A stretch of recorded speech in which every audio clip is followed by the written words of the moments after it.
Testing, testing, testing. 1, 2, 3. Welcome back, everybody, to another Friday night live stream here at Christ-Centered Ironworks. So good to have you in the shop this evening. How are you doing this evening, Jessica? I'm doing great and glad to be joining all of you lovely blacksmiths. Yeah, so excited to have everyone here. Thank you for joining us tonight. If this is your first time here, remember to hit the subscribe button and the jingly bell for all the notifications, so this way you're notified every time we do go live. Right now, throughout the summer, we are only doing one live stream a month, and probably going to be like that for the rest of the year because the tail end of our year is going to get quite packed up there. But so please join us for that one live stream a month that we'll be doing. They're on Friday nights at 5 p.m. to 7 p.m. Eastern Standard Time. So be sure to set your clocks for that. So tonight we are going to go back to a project, one of Roy's Mini's unfinished projects. We're going to be working on the backplate brackets for my chandeliers. So we've got these here, and we're going to be working on the backplate portion. So you want to go to camera 2, Jess? All right. So we're going to be working on this piece right here tonight. I got a bunch of these to make up. I don't know how many we'll actually do this evening. They take quite a bit of work to do all the snub end scrolls there, but that is just part of the process. So we can go back to the main cam. So that's what we're going to be working on this evening. I've already made scrolls in a different stream. I already did a bunch of layout work and other stuff on making one of these before, so nothing new there. This is just more of a filler because I just wanted to get something done that was productive and have fun at the same time while giving away stuff. So that is what we'll be working on this evening for the duration of the stream. And who do we all have joining us, Jess? We have Dan King, High Desert Forge, the Bach Maker, Xavier Sontag, Justin Ray, Bachitron, Mountain Home Forge, just to name a few. Well, welcome everybody. Glad to have you here. I will definitely have to get off this blower because I can't hear you over it. Okay. At all, so. Justin Ray says, is that a bandana? Are you trying to be Yamez? Nah, no one can be Yamez. Nobody. Oh. No, it's not a regular bandana. Well, I don't know. Yeah, it's like basically it's a handkerchief. Oh, turned into a bandana. Oh. Nope, this is a great way of keeping your head cool in the summer months. Right now, it's not overly hot. It hasn't been overly hot here. I think it got up in, mid 70s today. Which isn't super hot, but I don't like the heat nonetheless. Doesn't matter really how warm it is. I'd be happy if it was 55 degrees year round, but some of us just can't have our way. So anyway, so that's the whole reason for the bandana. It's a great way of, keeping your head cool in the summer months. So I've got this thing soaked out with water and my head's shrinking a little bit. I know, that's a shock. That Roy's head would shrink any, but my head has shrunk a little bit or something. It's either that or my ball cap has been stretched out so much that it doesn't like the elastic doesn't like to fit on my head anymore. So it was like slipping around, and it was like going to the side when I make a quick turn, it just slip over here, and it was annoying the ever-living daylights out of me. So you got less hair. Yes, that is one of the things. I did have a haircut here recently, so. Corey, yes, we are only doing one live stream right now during the summer because we have a lot going on. Yeah. Yep. I'd like to say, everybody says, oh, I'm really busy, I'm really busy, I'm really busy, really busy. And everybody kind of has that same excuse. I'm changing mine to, I don't have words for how busy I am. So there are not words that can express how busy I have been or I am right now currently. So it's a whole different type of busy. Possum Sausage says if you want to be yams, you have to wear a kilt too. Not happening. Real men wear pants, not skirts. Uncle Josh, we are located in Harrisville, Michigan. about 30 minutes south of Alpena. Let's see, Oliski says you have nice ventilation in the shop. I do. That's one of the things I'm changing this summer, hence only one live stream a month. Thank you, Justin Ray, for the $10 super chat. He says, let's get this party started. Thank you, Justin Ray. God bless you, brother. Appreciate that $10 super chat. That'll go into the shipping fund for sure to help ship out everything this evening. So speaking of which, since this is a giveaway live stream and we're only doing one of these a month, and we're only doing one live stream a month, might as well go over some of the prize items that we're going to be giving away free of charge to anybody in the United States, right? And other various places around the world that Jessica has listed. Huh? Okay. Yes, for the Forge, it is the United States, Canada, the UK, and Australia. Yep. So that'll be for the gas forge. We're also going to be giving away a C-frame guillotine tool kit. Jessica, you want to play that B-roll? Yes, I will. Oh, we're going to have a C-frame guillotine tool kit that we'll be giving away. We will also be giving away an A-frame guillotine tool kit that we'll be giving away, as well as a skillet kit or a skillet blank kit. All of these you can find over our website, www.blacksmithingblanks.com. If you're interested in purchasing those kits. The A-frame guillotine tool kit, which we have a boatload of right now, is $50 a kit, and we have extra dies that you could purchase in addition with those now. And the C-frame guillotine tool kit is $75. And again, we have extra dies in stock now for all those that were out there waiting for those. But enough of that little sales pitch there. This is almost good and hot. One of the other things I'm super excited about tonight, I've been like super stoked about this for quite a while now. For those of you who might have noticed in the background here, I've got this treadle hammer kit. We offer these treadle hammer kits over our website as well, www.blacksmithingblanks.com. Be sure to take and check that out. Link is in the description. Is that right, Jess? Uh-huh. So I just finalized the parts and the pieces that are going to be needed in the CAD files.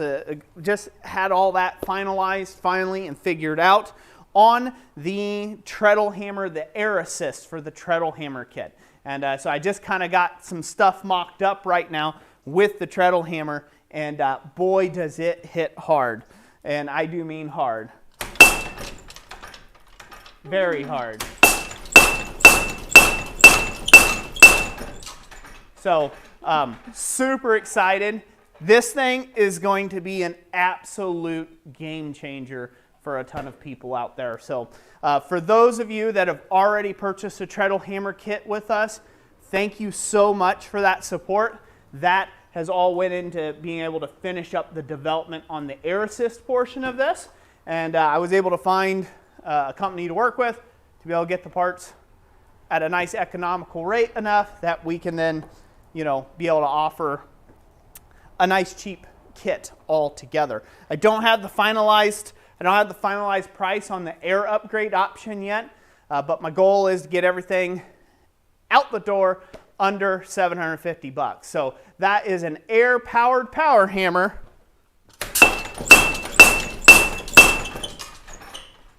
for under $750. How about that? How about them apples? And if you use the code TreadleShip, right? Yep, that's for a correct. limited amount of time, we'll do free shipping anywhere in the United States. Right, hon? That's correct. So, I'm pretty darn excited about it. Redbeard's Forge says, after a few good rants, your head will get bigger again, Roy. LOL. Yes, this is true. This is true. All right, so let's go to camera number 2, Jess. It's good and hot. All right. Enough of my sales pitches. We'll go over here. We'll go ahead and knock these away. Creating space so I can forge out the things I need to do.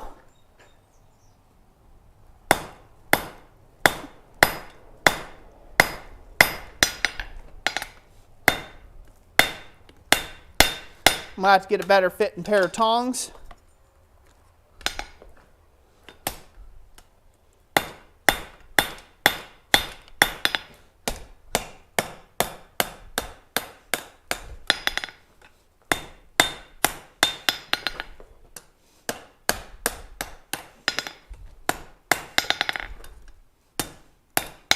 Before I go any further with that, I'll have to get a better fitting pair of tongs. Let's stick that back in the fire, get her hot.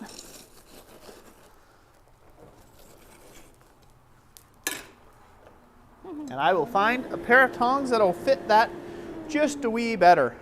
All right. A wee gooder better. Huh? Zen Master Me, thank you for the $1.99 sticker. He sends a heart. Aw. Thank you, good sir. Appreciate that. And Stephen Watkins sends a $5 super chat, says, Happy Friday from Minion Smithy. You may now carry on. Happy Friday, Minion Smithy. Thank you so much. Who else we have, Jess? Comments, questions? Yes. LTD Forge says, how much did you say the hammer kit is? So right now, the current treadle hammer kit without the air assist is $500, and if you use the code TreadleShip, we ship it for free. So it's free shipping on that. Let's see here. With the air assist, I haven't figured out the total price just yet, so I don't want to commit to a price. I don't want it to go out there where people are like, you bait and switched me. I want to know the exact number that it has to be in order for me to offer it. I'm getting close on that. That'll be soon.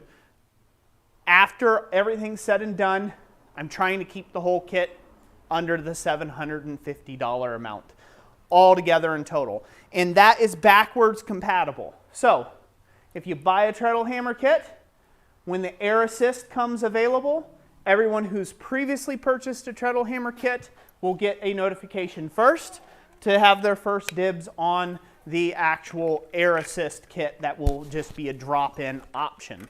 So everything right now, the plan is everything for the air assist is already going to be plumbed. So everything's going to be plumbed in, ready to go, and the goal is that it'll all ship out to you. You build your kit, and you just install the air assist if that's what you want. That way you can unpin it and use the treadle hammer like normal, or you can put the air assist in and bang, bang, bang, use the air assist. I did do testing with this today, the cylinder I got on it in my system, and with the testing I was able to do, I was able to run it off of a 3-gallon Harbor Freight air compressor. So I was able to run it off of that. Now it did, like, basically it never shut up. the air compressor, you know, it just did all its best. It's Harbor Freight, so what can you expect? And it's only 3 gallons. Mm-hmm. So I did get it to take and work off of that just fine. It wasn't as effective. So I'm going to think anybody who has maybe one of the, like a 15 to 20 gallon air compressor and up is going to be able to run this thing like nonstop. It's going to be able to work just fine. 3 gallon, that air compressor might catch fire after a while, but the goal was to make this to where it can be used with a very small air compressor, and this thing just sips the air. So I'm just so excited. I'm so excited. It's an absolute game changer. Daniel Butler, we do have a video on how to put it together that we send the link to the buyers after they've purchased the kit. Yep. So yep, it walks. Yep. There is a complete hour, 45-minute or hour long? Yeah, I think it's 53 or something. It's like a 53-minute long tutorial. We send the link to the buyers on how to actually assemble the kit and put everything together. So with the air assist, there's nothing to explain. It'll just pin into what you already have.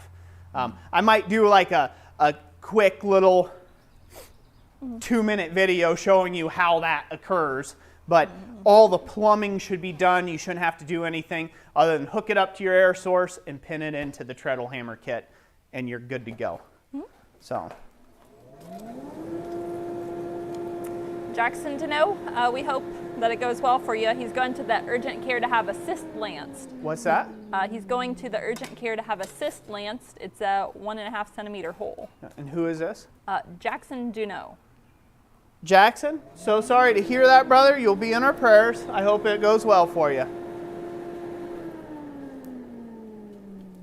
Tell him to cut a little extra off for me.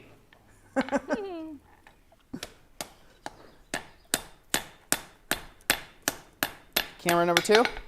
Yes. Is that where you're at? Yep. Or is that where you're going? That's where we're at now. Something about this. I think I did this a little goofy from previous times. Oh yeah, not quite the same? Yeah, not quite. I've just been so super excited about messing with this treadle hammer kit. It's been a absolute hoot, a blast. Rigid Ironworks, good evening. Hello, hello. Good to have you.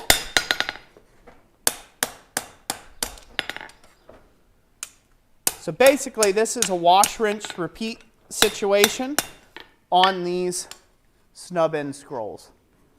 Everybody see that okay? Mm-hmm. So now we do that to the other side. And I'll have to compare it to my previous work. It's been a while since I've done them, and I didn't measure anything out. So it's important to go back and look, like how thick things were, what you did where. I do need to thin this section. I do need to thin that cross section out a little bit more, it looks like, before I go to bending it. So that hot one more time. Hey, Ben. What's that? Said, hey, Ben. Let's see, question. Ben how many, Toombs?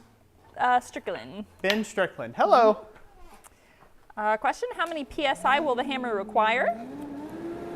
So the hammer is going to require, the max PSI you can run on it is 145 PSI.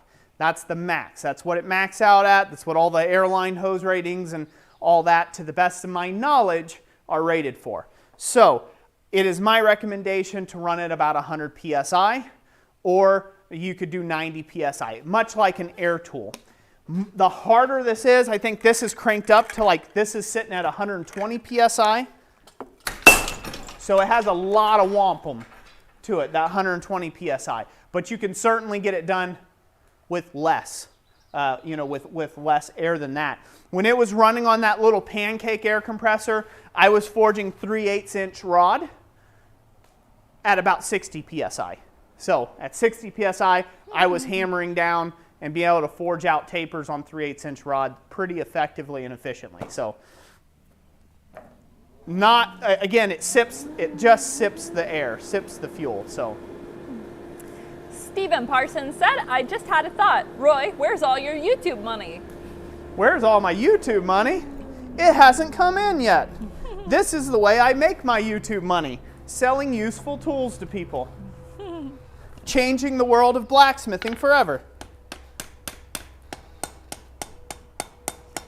Hey Gordon, glad to have you. Yep, his username is the Metal Ham now. The Metal Ham, huh? Yep. Said he's sorry he hasn't been about. He's been dealing with some personal problems. That's all right, Gordon. Thank you for coming in anyhow. We've been missing you.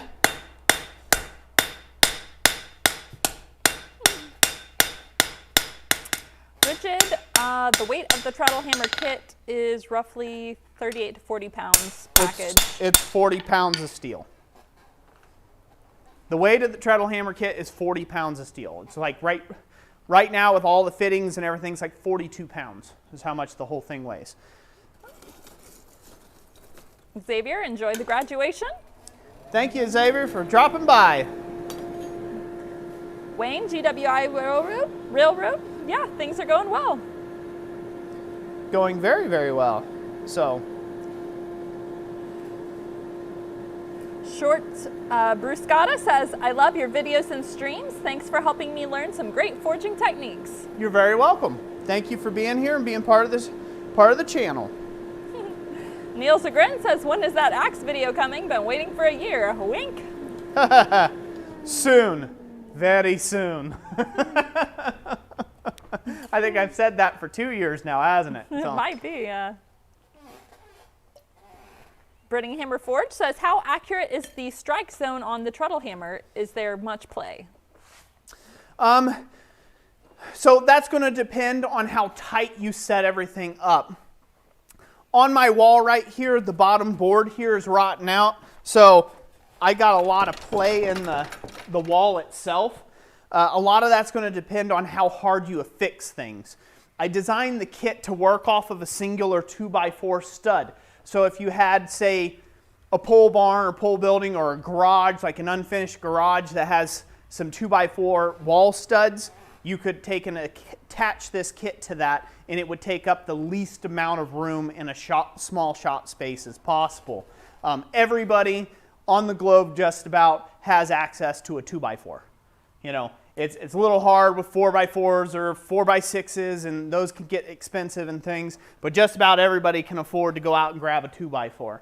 And so the whole thing's meant to go off of a 2x4. Now, if you made this out of steel, so if you had like a steel stud that's anchored into concrete and things like that, things are going to be a lot more rigid and therefore more accurate. So to answer you more directly, the strike zone is pretty consistent.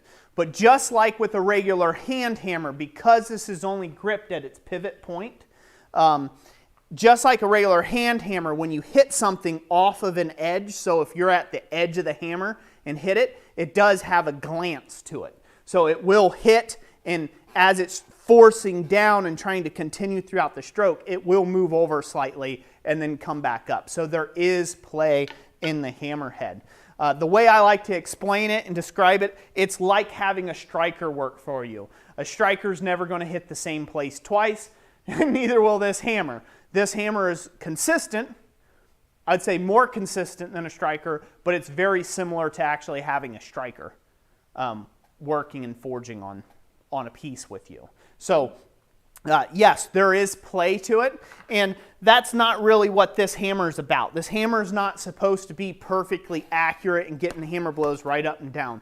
The next competitor to this hammer here, this air assist treadle hammer that you're going to pay for, is going to be 12 grand.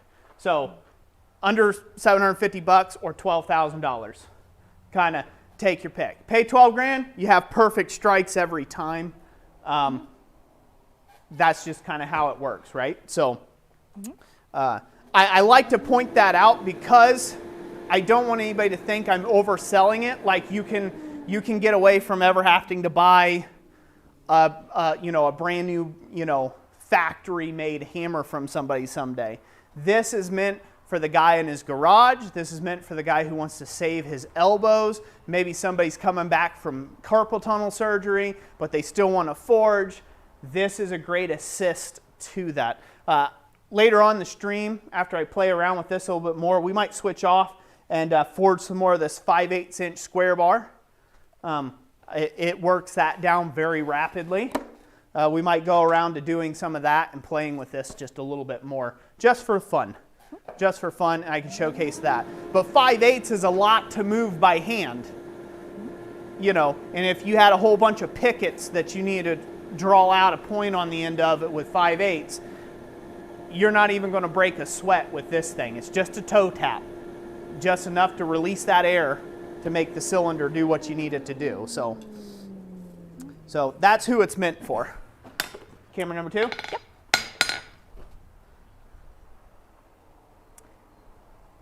Kevin Zufelt says, will you be selling the Air Assist as a standalone accessory? Yes, I will. It's a backwards compatible to the actual treadle hammer kit itself. So theoretically, say you didn't want to buy the treadle hammer kit. Now again, it's going to be designed to work with the treadle hammer kit. But theoretically, let's say you didn't want to take and use the treadle hammer kit itself. Maybe you already have a home-built treadle hammer and you just want to adapt the air accessory to it. It'll be available on the website to do so. There we go. Got that rounded off. Is this close enough, by the way? I feel like I can't really see. Looks like it's close enough, or should I bring that in a fuzz? Yeah, bring it in a little more. I think I'll bring that in a fuzz. Let's get personal like. Oh, that's in focus still. Looks pretty good, yeah. There we go. She's in focus now, ain't she? Mm-hmm. There we go. Ryan Parker says, could you swap out hammer types in it? Yes, you can. Lots of great questions around the treadle hammer kit. Thank you all for asking them. I don't mean this to be a sales infomercial about this, but I do. Would love it if you buy them and keep funding the next stage of developments and stuff like this. But it has 8 bolts. 8 bolts. I could have probably went with less, but I figured people were going to call me on it and say, oh, 4 bolts isn't enough. But I put 8 in there just to satisfy the critics that would say that it's too light with only 4 bolts. There's 8 bolts that you have to loosen. You loosen those bolts, you pull the hammer out, you can flip it around, use the cross peen of the hammer. If you got a cross peen or a straight peen, like a splitting maul that you grind into a fuller or something, you insert the thing again, tighten up all 8 bolts, and you're good to go. And that's how you change your hammers out. You can work all the way up. You can put a really heavy hammer head on this, a really heavy sledgehammer. The kit's cut from 1/4-inch plate, so that's basically a 1/2 inch of steel when you think about the sandwich. 2 1/4-inch plates put together, that's a 1/2 inch of steel total. You can run up, I would say that you could safely run up to, say, a 35-pound sledgehammer head with this kit. The only thing that you will have to do is either go out on the internet and purchase an additional spring, or get with us and purchase an additional spring for your kit, and we can, we can give you 2 springs if you got a 35-pound hammer head. With the singular spring, depending on how you set it up there, the singular spring should be more than enough to take and handle up to about a 20-pound sledgehammer head, which is heavy, by the way. So this is a 12-pound, by the way. This is a 12-pound sledgehammer head. Stephen Wilt says, hello, Roy and Jess. I appreciate the free gifts I got with my purchases. You're very welcome. We try to add a little freebie with everything we ship out, whether that just be some stickers or extra blanks. You never know what you might get. And the fastest turnaround time in the biz. Ask anyone. Gordon says he's passed an exam and now he's a licensed amateur radio operator. Awesome. That's cool, Gordon. I heard that you were going for that. Very awesome. Huge congratulations.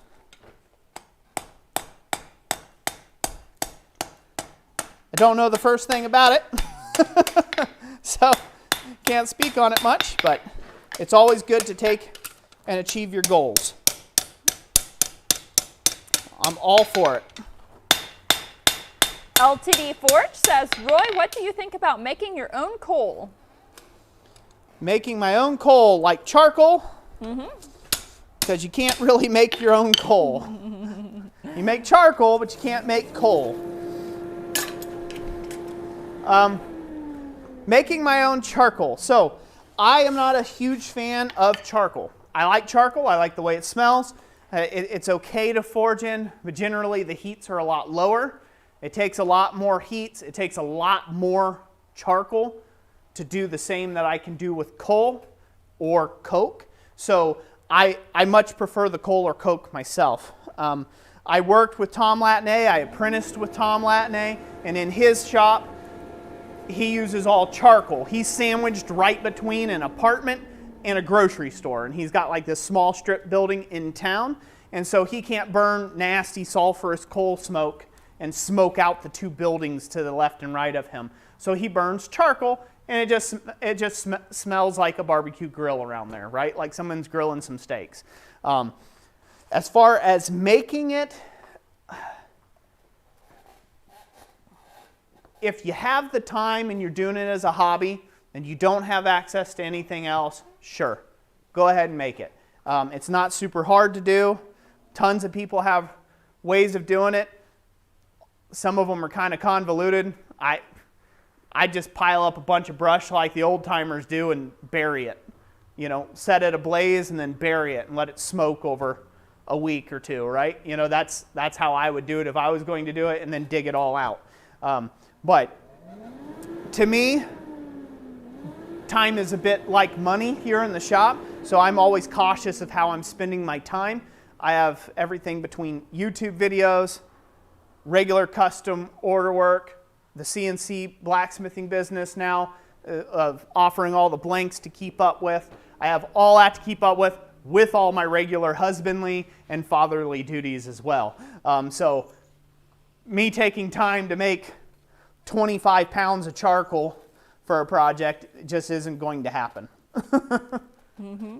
So that's what I think about that. Nothing wrong with making charcoal. Are you at the anvil? I am now. Gotta stay on it, girl. All right. Gotta be watching what I'm doing here.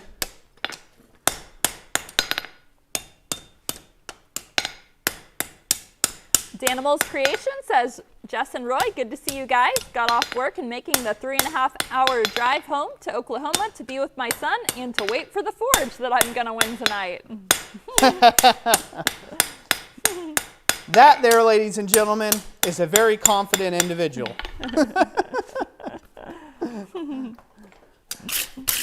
Well, hello, hello. Glad to have you part of the stream, whether you win the forge or not. Huh. Yep. Redbeard's Forge says, life is like a package from Roy and Jess. Life is like a package from Roy and Jess, huh? Uh-huh. Mr. Coffee, good evening. Good evening, Mr. Coffee. Good to have you here. Can everybody see that? Yep. So I'm just going out part of the way. And just like previously, there's a bevel on these. Might not be able to see it right now, but there's an actual bevel on these. It's a slight bevel out to the outside. I'm going to match that. You don't want to go too far with your bin and then put your bevel on it. It stretches the outside of the curve and then it rolls it up tighter. So you go shallow, hammer your bevel, and then you can always snug stuff up or tighten things up later. Jason Lato, any new products coming out? Our most recent one is the treadle hammer kit. Yep. Also, as far as the blanks go, I'm currently designing a bunch of farm animal hooks. So those will be new on the website in, I don't know, maybe a week or two. And then, you know, we're doing some more hook designs also coming up real soon. Yep. So we're going to restructure the website just a little bit at some point. And we're going to go with themes on the website because we have such a wide array of products now with hooks and ornaments and things like that. We're going to go into doing themes. So, you know, you'll have like summer, winter, fall, spring. We'll have barnyard theme, princess theme stuff, you know, fantasy type stuff. You know, we'll have, you know, woodland creatures, you know, all that kind of type stuff. Modern stuff for the bleak modern world we live in. Everybody just likes stuff that's bland.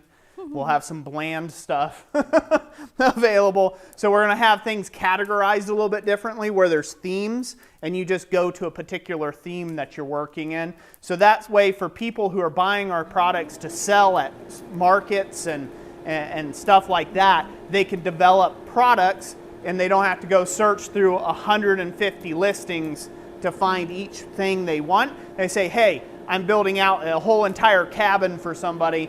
We're going to do a cabin theme. Well, where do we go? You go to the cabin theme section on the website. And that'll be a little bit.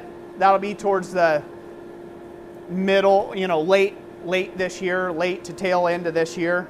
We'll be moving on with stuff like that.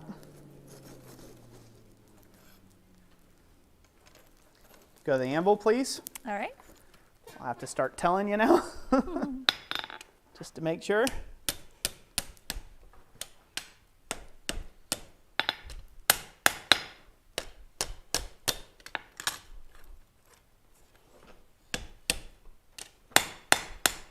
Get that out of the way.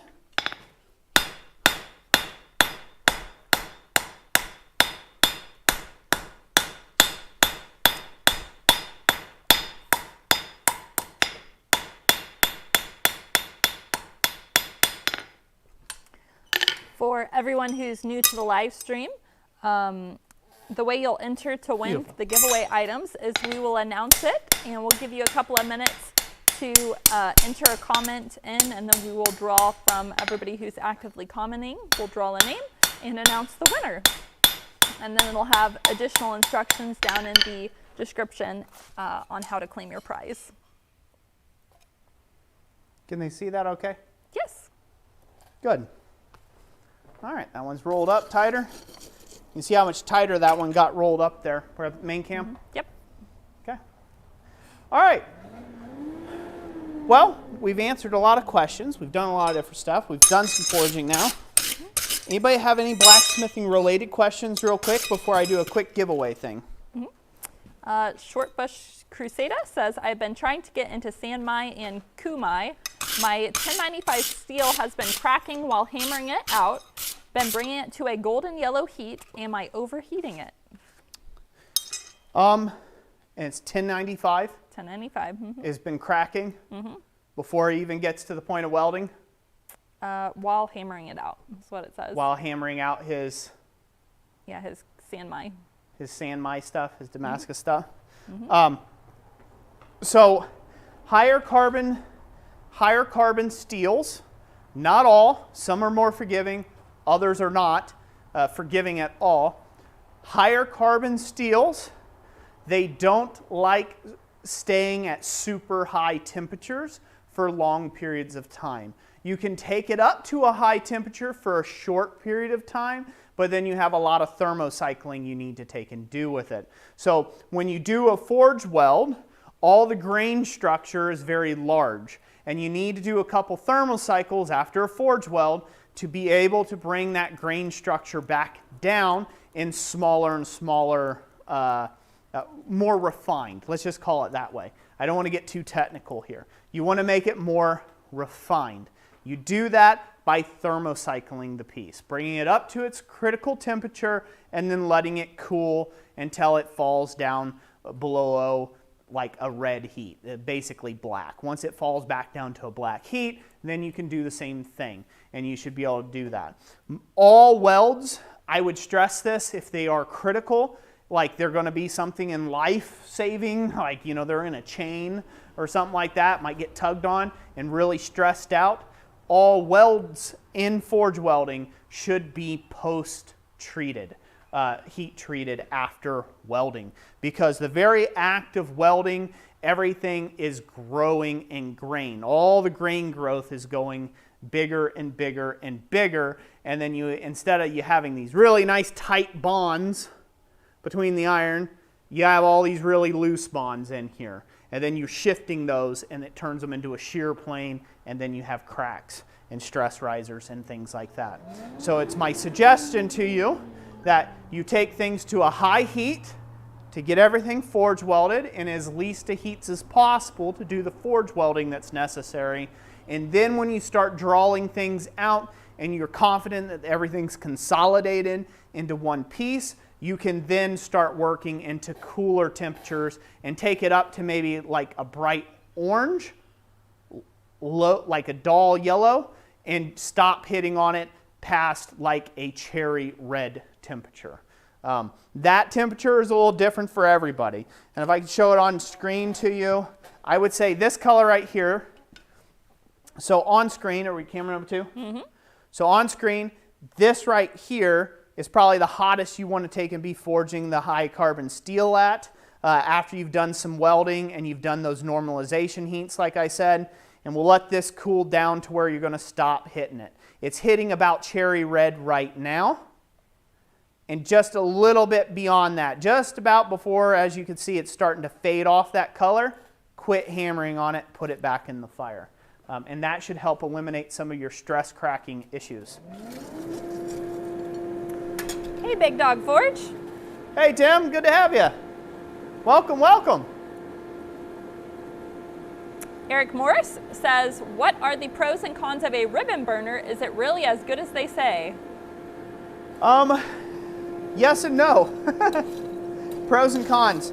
So I have used a forge that was a ribbon burner, and really, not much difference in my opinion than a forge with 2 burners or a singular burner that is designed for its free area space that's inside the forge. Not much different. a properly designed burner and a properly designed forge is going to do the job. You know, you're sticking your steel in, not under the burner. Like that's not where you're not trying to hold a torch to it. You're sticking your steel into this forging environment, the forge environment itself. How you go about heating that environment up is completely up to you. Some of them are more efficient, some of them are less efficient, but at the end of the day, it's how hot does the forge get? Does it get to the temperature you need it to? And does it cool to where you need it to? And that's all that really matters. As far as a ribbon burner, people get all hot to trot over one thing or the other. A tool's a tool that's a tool that's a tool. So I wouldn't get too obsessed about ribbon burners. I can't say, like, if somebody had a decently priced ribbon burner forge that if I was in the market for a gas forge, sure, I'd pick one up. But I'm not out there like, oh my God, my 3-burner Mankell gas forge is just garbage in comparison to a ribbon burner. If I just had a ribbon burner, I would be able to heat the same amount of steel that I've always heated. So it's just not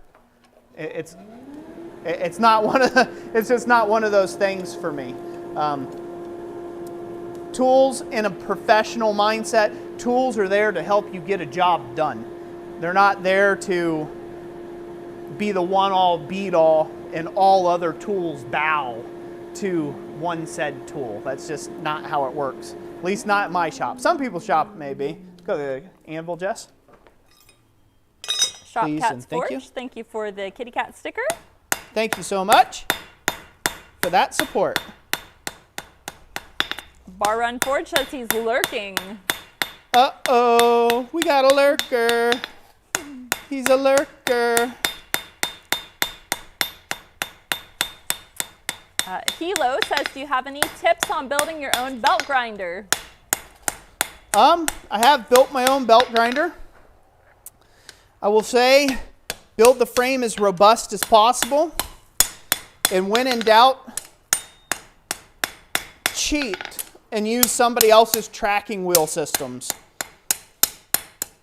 I kind of did my own tracking wheel on mine, and I've hated it ever since. So it's still there because I'm too cheap to replace it, because I'm not a knife maker, so a grinder's a grinder. You know, I don't need it to be super accurate. I just need to grind burrs off of things.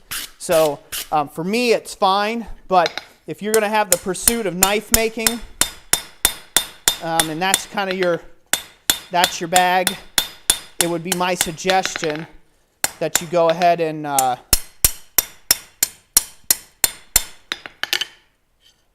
that you buy somebody's tracking wheel system. That's my biggest suggestion. Motors, anybody with a brain can bolt down, 4 bolts on a motor and hook that up and put a pulley on there. That's not hard. The front pieces for the platen and all that, not hard, simple fabrication type stuff. But the tracking wheel system has got to be right. It's got to be right in order for the belt to track and for you to have a good time. It took me a nightmarish amount of time to get a tracking system that's meh. So I would just buy something professionally made already. There's a company out there, they're not a sponsor, that I bought a lot of stuff for my kit. We have the main camera. I'm switching back and forth depending on what you're addressing. Okay, so we'll show it here real quick. Okay. There you go. Good? Mm-hmm. Good. I'll flip her around. Now you do the other side. Huh. Mm-hmm. All right. As I was saying about the grinders, there's a company that I bought my wheel kits and things from. It's Origin Blade Maker is the name of the company. You can find them on eBay and, I don't know, probably Amazon, who knows where else, or go straight from their website. He's got all sorts of kits for grinders and wheels and pulleys and motors and VFD drives and you name it over there. I just bought his cheapest wheel set to, make my kit with, make my own forge, my own grinder with. But I should have bought his already pre-made tracking wheel stuff. So that would be my suggestion. If you're building your own, don't skimp on the tracking portion. Save yourself the headache. Adrian McHale says, what is the easiest way to fix a cast iron anvil? Depends on what's wrong with the cast iron anvil. Are we talking chipped edges? Are we talking potholes in the surface of it? Are we talking dents? What are we talking here? While he's answering, the Warfish says, how long have you been smithing? Oh, coming up on 14 years. It's weird. My smithing journey is a little bit different, right? So I have the time period in which I was an uneducated, self-taught blacksmith. Then I went to class. Then I had this period of time where I had education and I took on as much knowledge as I could. And then that slowly turned off into a business, and I was in a transitionary period where I was still doing a regular day job, heating and air conditioning work, and yet then I was doing this on the side on the weekends and evenings and things like that. Got in a car wreck, shifted me over into doing this professionally full time, and we are coming up on, let's see here, 11 years or 12? 11. Yeah.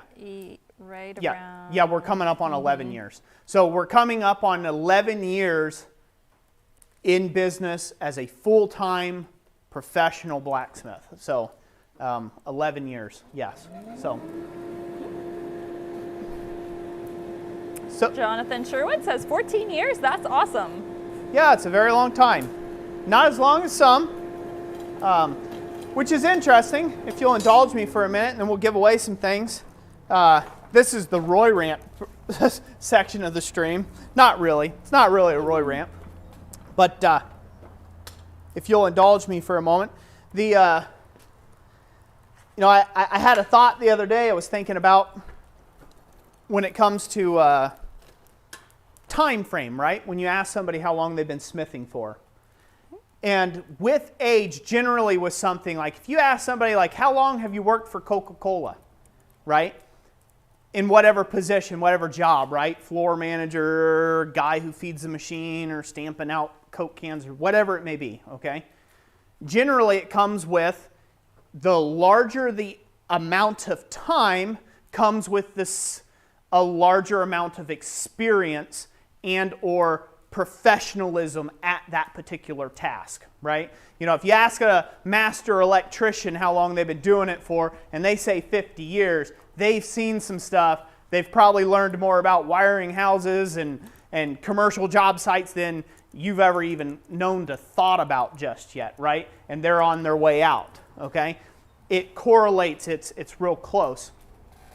But because blacksmithing is such it's a niche, it's a trade, and it's a hobby. People don't do electrical for a hobby. That's not what people do. People don't go be a licensed plumber as a hobby, right? You don't do that. But blacksmithing you do, right? Blacksmithing you do.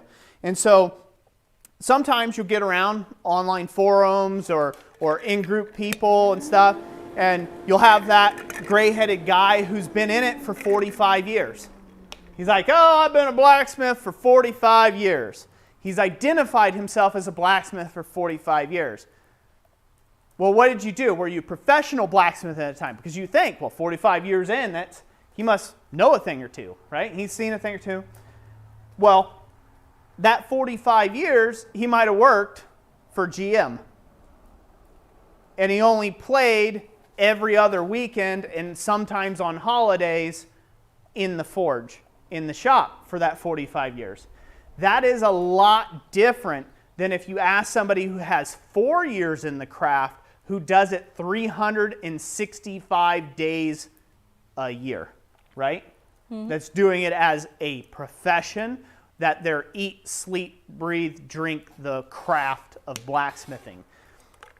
Blacksmithing is one of those things where time at the anvil is the only thing that matters. Your work speaks for itself. if you've been in it 50 years, you might still be like a third year level apprentice level smith. But then again, you could also be in it talking to somebody 50 years and they could blow your mind with what they could make or the things they have made in the past, right? And so that's such a weird thing when we get together as smiths and we start talking about things. Because a lot of guys and gals that get into smithing come from the trades and come from engineering and come from all these other type of jobs and works, right? You know, some are doctors, some are lawyers, but most come from blue collar roughneck trades, right? And then they get into smithing for fun, right? On the weekends. And so that dichotomy there, that social dichotomy there, I find very interesting, that I've been doing it 14 years. But out of that 14 years, I mean, it'll soon be 15, and one day it'll be 20, and one day it'll be 35, or whatever. Out of that, I really only count, as far as the professional pursuit of smithing that I've been doing, for about a decade. I could really say about a decade. Even though I was like a lost goat, wandering between doing anything and everything, right? I'd nibble on this and nibble on that and not really digest much, right? And I would just go around the craft and do this and do that and dabble and maybe pick up a little tip over here and like say, I could do that better, and then go fail miserably at the shop. And then I got formal training as a blacksmith, and that changed. I mean, it just totally popped my bubble, ruined my world for normal. And then I knew what there could be, what could be done in blacksmithing. I hadn't quite seen that yet. So here I was wandering around for 4 years in the dark. And then, boom, right? Now I have this weird 1 year of transition where I'm all of a sudden alive and awake and aware of everything that could be done in smithing and kind of where I'm at in that pecking order, if you will. And so that's the interesting thing. Whenever we ask about, you know, like, oh, how long have you been doing this for? It's not the same as an electrician or a plumber or a, you know, HVAC specialist or a mechanic or a whatever.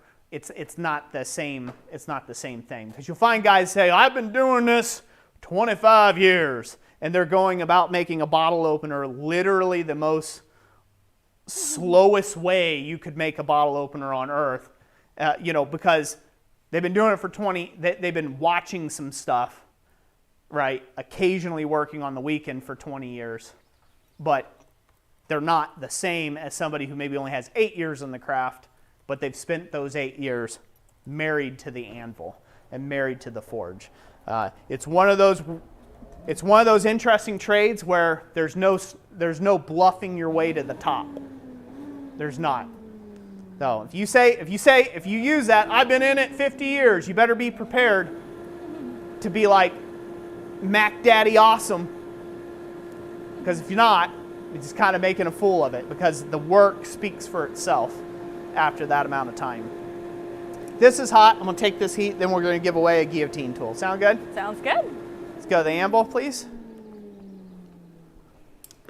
Big Dog Forge says, I've been swinging a hammer since 1976. Never been a pro blacksmith. I do blacksmithing, but am not a blacksmith. You are very much a blacksmith, good sir, and an artist.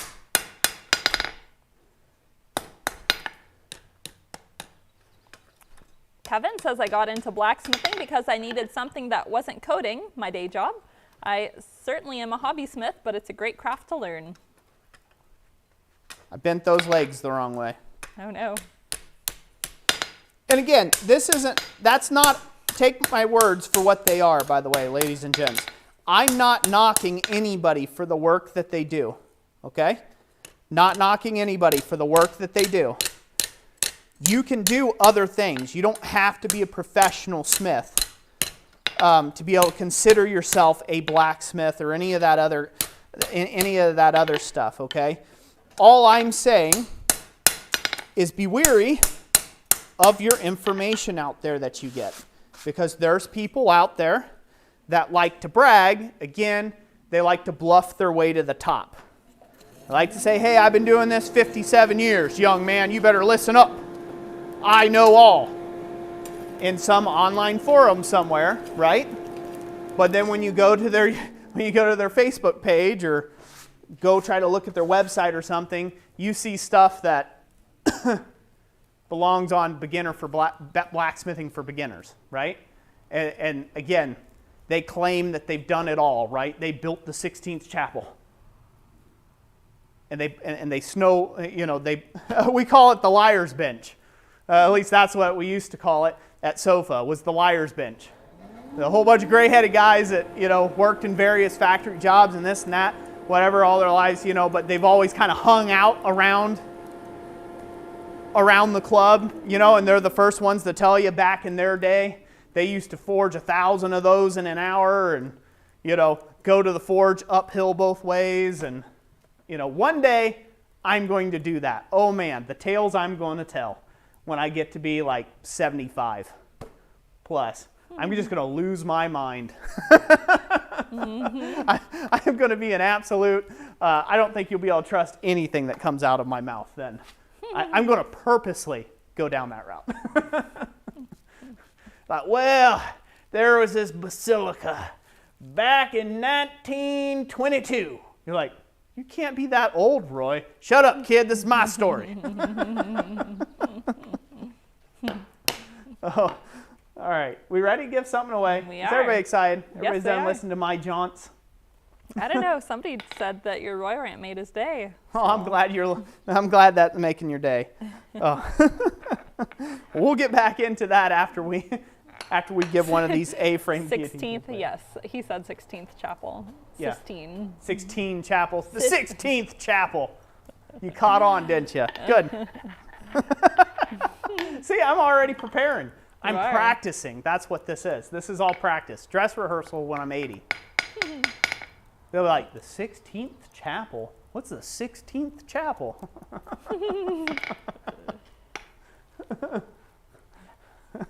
Just make up a whole bunch of names,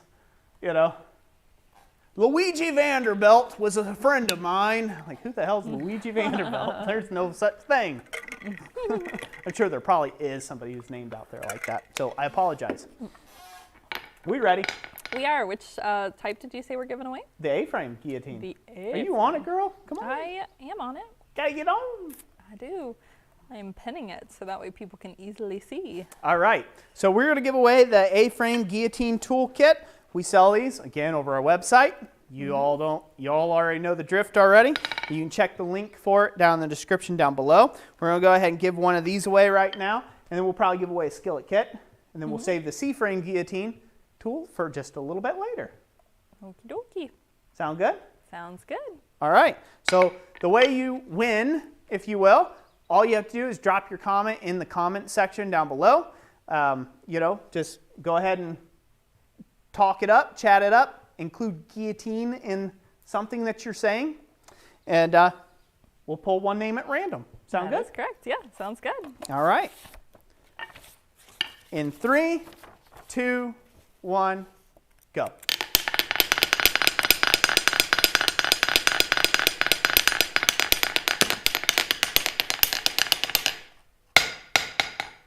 Who do we have?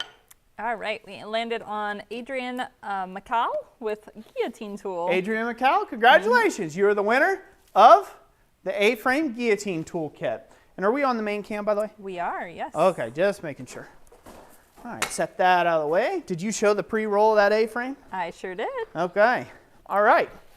Now you won't see a pre-roll of this, but this is we're going to be giving away a 12-inch diameter skillet kit.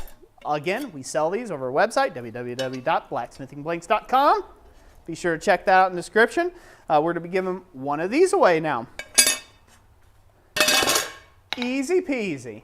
Easy peasy. See how much fun this is? See why you should join us every Friday night that we do one of these lives? That's right. Don't join us next Friday. They won't be alive next Friday. I mean, you could sit in the chat forever if you guys want. Feel Yes. lonely, slightly snackish. Somebody might join you there. You could just chat it up. All right, are we ready? Mm-hmm. Okay. 3, 2, 1, go.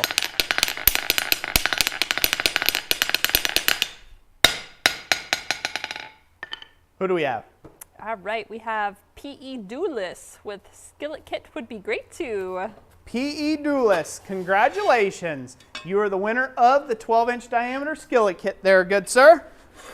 Or gal, or whoever. Congratulations. Get with us through the contact email in the description. All winners, get with us through the contact email in the description. I feel like I say that a lot. I believe I say that a lot.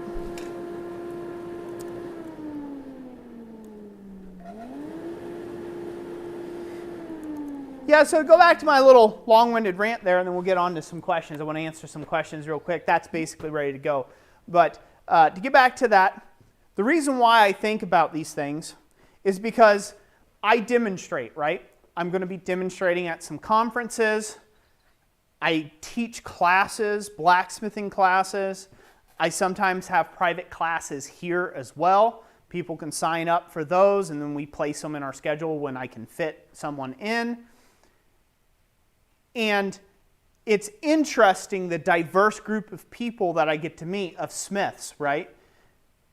There's some, and I don't know where I'm at, right, sometimes in that pecking order. Because I could be looking out, and there could be 80 people, 80 smiths. I'm assuming they're all smiths. And they could be as gray-headed as a white sheet of paper, right? And then they can be as young as, like, you could definitely tell they're probably 7 years old. Okay? And the skill level doesn't necessarily track. Like, there's people who get into this craft in their 70s, and they're just starting. And this is like their first year ever, right? Or they get into this right after they retire. Or they got out of the military and they get into this. And there's all these different diverse backgrounds and knowledge and levels that you can't just look at the gray-headed guy in the room and say, hey, that guy, he's been at the craft forever.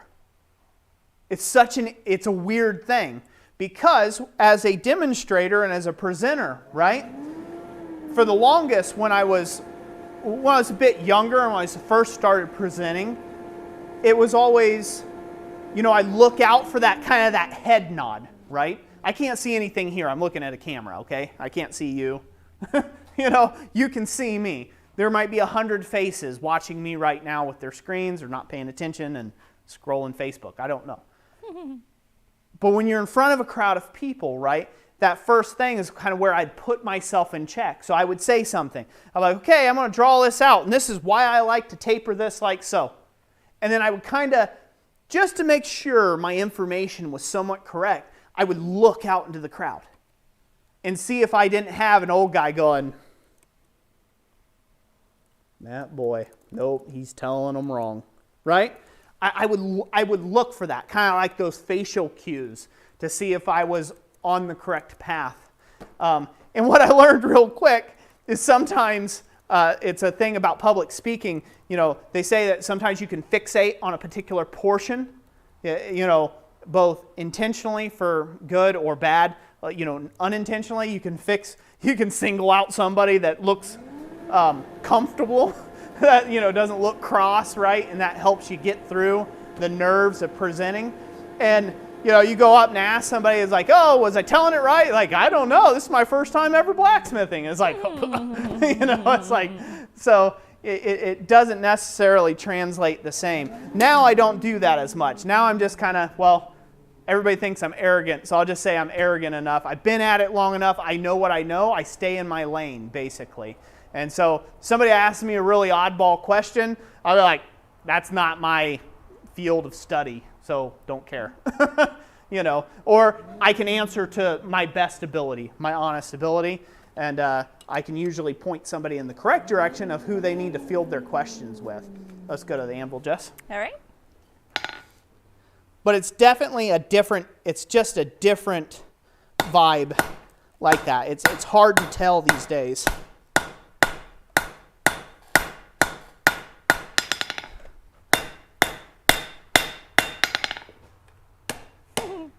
Jeff Killian says, wow, I thought you could see me at home, sitting in my beanbag chair. I see that Cheeto-covered wife beater. And then Batman underwear. Gordon asked if you do much engraving on your work.